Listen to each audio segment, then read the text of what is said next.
ইয়া যাল জালালি ওয়াল ইকরাম 111 বার পরে গ্লাসের পানিতে ফু দিয়ে ঘরে বা বাসায় ছিটিয়ে দিলে কি হয় আপনি জানলে অবাক হবেন।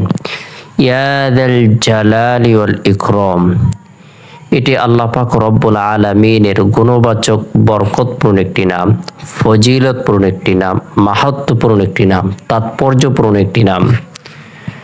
আল্লাহ তাআলা পবিত্র কালামুল্লাহ শরীফের মধ্যে ইরশাদ করেছেন, ওয়ালিল্লাহিল আসমাউল হুসনা ফাদউহু বিহা। আল্লাহ পাক রব্বুল আলামিনের জন্য রয়েছে সুন্দর সুন্দর নামসমূহ, সুতরাং তোমরা তার সুন্দর নাম ধরে আহ্বান করো, তাকে ডাকো, আল্লাহ পাক রব্বুল আলামিন তোমাদের ডাকে সাড়া দিবেন।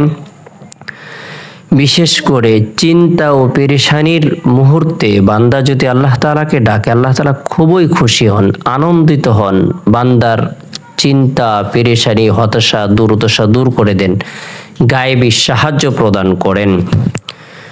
আমরা ক্ষণস্থায়ী জীবনের মধ্যে চলতে গিয়ে বলতে গিয়ে বিভিন্ন ধরনের সমস্যার সম্মুখীন হয়ে পড়ি। এর মধ্যে থেকে অন্যতম একটি সমস্যা হলো পারস্পরিক হিংসা বিদ্বেষ, ঝগড়া বিবাদ, শত্রুতা, দুশ্মনী।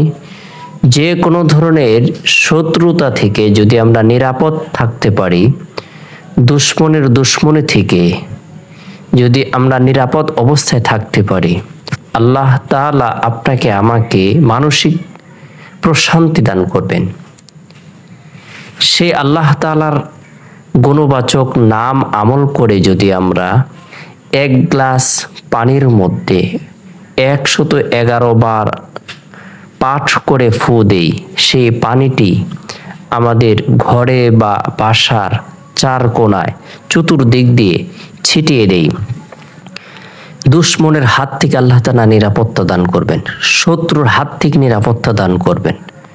আল্লাহ পাক রব্বুল আলামিন গায়েবী সাহায্য প্রদান করবেন, ঘরের মধ্যে বরকত প্রদান করবেন, শত্রুর মনোবলকে আল্লাহ তাআলা ভেঙে দিবেন। সুবহানাল্লাহ।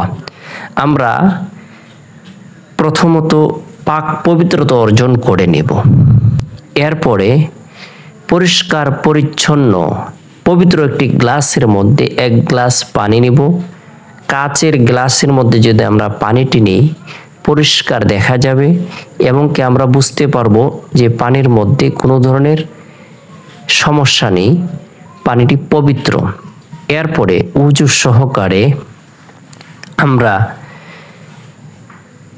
111 বার ইস্তিগফারের আমল করব। আস্তাগফিরুল্লাহ রাব্বি মিন কুল্লি যামবি ওয়া আতুবু ইলাইহি, আস্তাগফিরুল্লাহ রাব্বি মিন কুল্লি যামবি ওয়া আতুবু ইলাইহি। এরপরে 111 বার ছোট্ট দুরূদ শরীফের আমল করব, সাল্লাল্লাহু আলাইহি সাল্লাম, সাল্লাল্লাহু আলাইহি সাল্লাম। এরপরে ইয়া যাল জালালি ওয়াল ইকরাম, ইয়া যাল জালালি ওয়াল ইকরাম, হে মহিমাময় মহানুভব আল্লাহ তাআলা, ইয়া যাল জালালি ওয়াল ইকরাম। আল্লাহ তাআলা রহমান, রহিম, গফফার, একাধিক গুণবাচক নাম রয়েছে। সেই নামসমূহের মধ্যে অন্যতম একটি নাম হলো ইয়া যাল জালালি ওয়াল ইকরাম। 111 বার আমল করে এক গ্লাস পানির মধ্যে ফু দিব, সেই পানি ঘরের চার কোণায় আশেপাশে ছিটিয়ে দেব। আল্লাহ তাআলা আপনাকে আমাকে নিরাপত্তা দান করবে।